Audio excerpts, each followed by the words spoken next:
Udah 10 tahun negara ini lagi gencar-gencarnya ngebangun banyak proyek besar.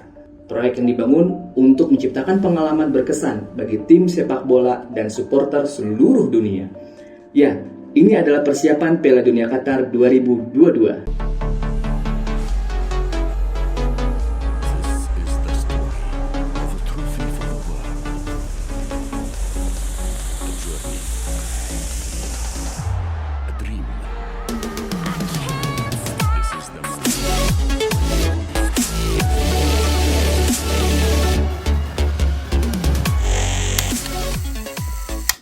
Menjelang Piala Dunia Qatar, pasti deh tuh euforia bakal kita rasain dalam beberapa bulan ke depan.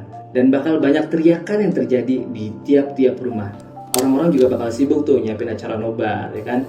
Para bandar dan juga penggila judi yang akut atau yang dadakan bakal ikut juga ngeramein pesta sepak bola ini.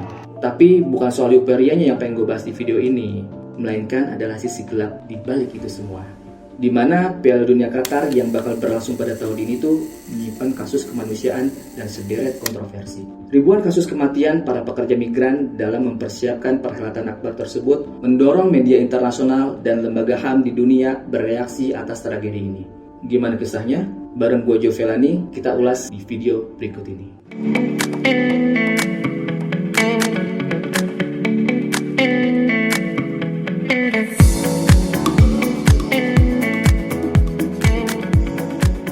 Qatar punya rencana akan membangun 7 stadion megah. Dan gak cuma stadion, Qatar juga nyiapin fasilitas penunjangnya. Mereka ngebangun bandara, jaringan kereta api, rumah sakit, hotel, dan mereka banyak bikin jalan baru buat ngehubungin antara itu semua. Sekitar 30.000 pekerja migran dikerahin buat ngebangun semuanya. Semua proyek yang berkaitan untuk acara perhelatan akbar ini. Dan sepanjang waktu pembangunan, terungkap sedikitnya 6.500 pekerja migran udah berguguran alias meninggal. Guardian jadi media yang paling gencar menginvestigasi kondisi para pekerja migran di Qatar.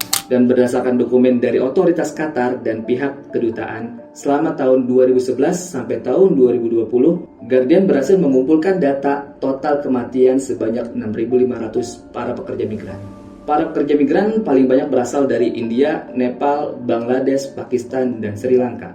Dan perlu kalian garis bawahi, total 6.500 kematian bukan semuanya dari pekerja proyek stadion, Pak.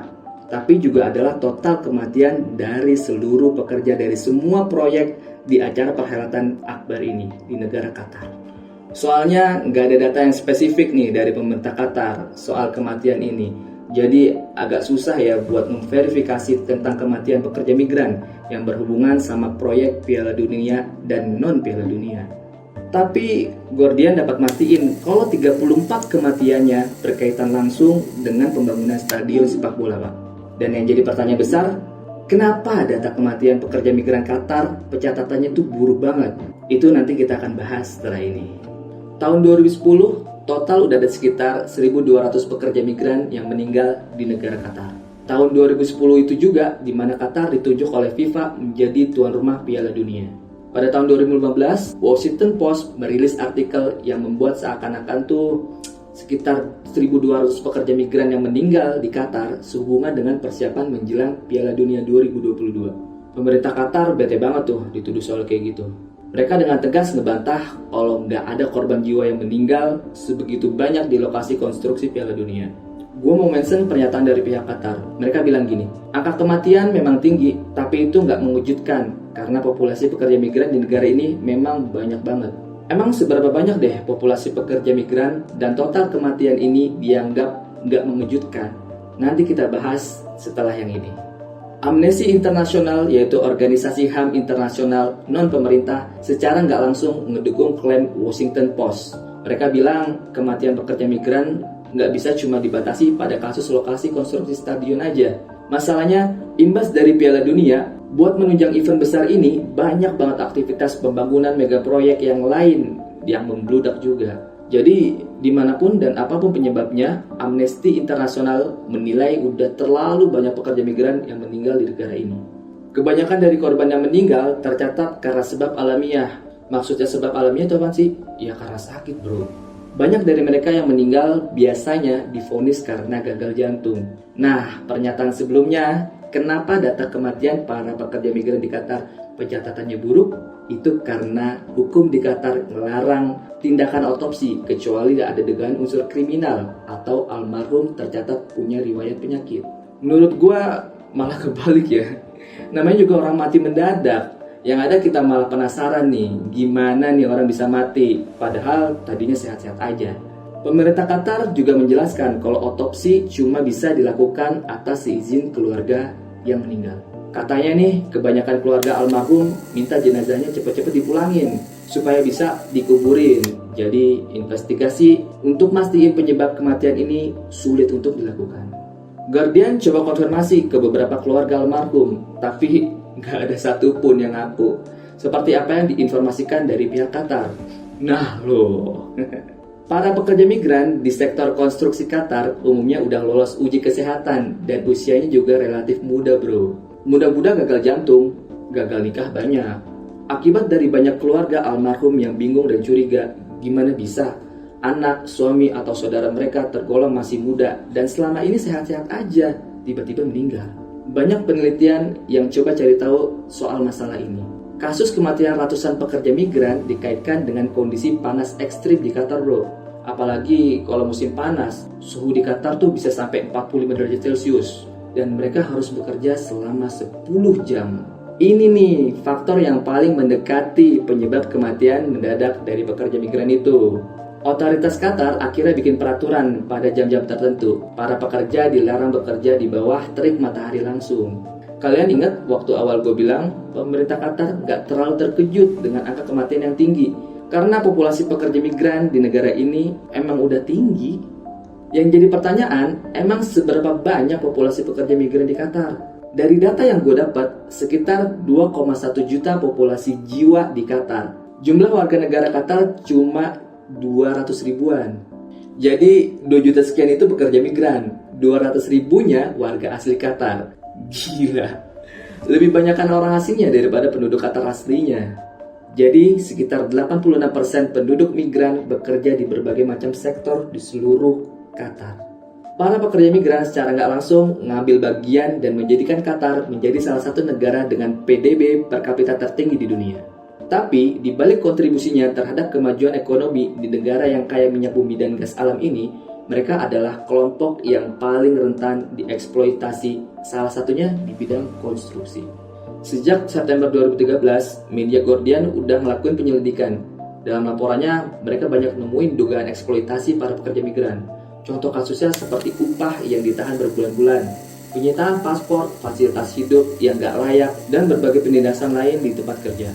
Amnesty International nemuin peraturan perundang-undangan ketenagakerjaan di Qatar yang dinilai mengamini praktek eksploitasi pekerja ini. Sistem ketenagakerjaan ini disebut kafalah. Jadi intinya para pemberi kerja, kita bilangnya ini si majikan. Mereka punya kuasa penuh buat ngelarang pegawainya pindah kerja. Editor tahu banyak ini juga ngalamin gitu, mau pindah kerja aja dilarang. Malah nego gaji. Parah nggak tuh kerja di Indonesia? Harusnya kan dicambuk dulu ya. Oke, kita lanjut. Nah, si majikan pekerja migran ini menghalangi mereka buat pergi ke luar negeri bro. Dan si majikan ini bisa memutus kontrak sepihak lalu mendeportasi mereka. Pada tahun 2016, Amnesty International merilis artikel yang berjudul Qatar World Cup of the Shame. Artikel itu mengungkapkan berapa besar modal yang diperlukan untuk seorang calon migran bisa bekerja di Qatar. Modal itu kurang lebih sekitar 500 US dollar sampai 4.300 US dollar yang mereka harus keluarin kepada tim agent supaya agent tersebut bisa merekrut mereka dari negara asal. Sedangkan rata-rata gaji yang mereka terima setiap bulannya cuma sekitar 220 US dollar. Gak nyampe 3 juta bro. Banyak dari mereka yang ternyata ngutang buat bayar kerja di Qatar. Tekanan utang ini bikin mereka ketakutan melepas pekerjaan yang udah dia dapetin bro. Mau separah apapun kondisinya, mau gak mau ya mereka harus bertahan. Lalu apa yang dilakukan Qatar melihat fenomena ini? Setelah ditunjuk sebagai tuan rumah Piala Dunia 2022, Qatar menjadi perhatian dunia internasional. Dinilai memiliki sistem ketenagakerjaan yang buruk yang berimbas pada tragedi kemanusiaan. Qatar terus menerima berbagai macam tekanan internasional. Pada tahun 2015, otoritas Qatar mulai berbenah diri. Sistem kafalah yang mengekang para pekerja ini dihapus. Syarat-syaratnya juga dilonggarkan bagi para pekerja yang pengen pindah kerja atau mundurin diri. Sepanjang tahun 2020, muncul dua kebijakan baru otoritas Qatar. Banyak yang melihat kalau kebijakan ini perlahan memperbaiki sistem ketenagakerjaan Qatar yang dinilai buruk. Contohnya kayak surat izin keluar resmi itu dibatalkan. Ini artinya para pekerja asing termasuk orang yang berprofesi sebagai asisten rumah tangga boleh meninggalkan Qatar tanpa harus surat izin dari sang majikan. Tapi mereka wajib untuk memberitahu atasannya paling nggak 72 jam sebelum mereka pergi. Upah mereka naik menjadi 1.000 real Qatar per bulan, kurang lebih sekitar 4 juta. Perusahaan juga harus menambahkan uang akomodasi 500 real dan jatah makan 300 real per bulan. Pemerintah Qatar memang udah mengevaluasi kebijakan ketenagakerjaannya. Emang pelanggaran kadang masih juga terjadi, tapi seenggaknya Qatar mau memperbaiki sistem mereka, lebih memanusiakanlah daripada pekerja kasar. Kematian memang kuasa Tuhan bro, tapi kalau banyak kematiannya, ya itu jadi kuasa orang-orang yang bertanggung jawab atas nyawa-nyawa itu bro. Piala Dunia bakal segera dimulai.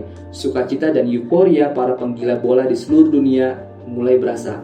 Tapi di sisi lain, mungkin sedikit pihak yang mengenangnya menjadi kisah yang menyakitkan.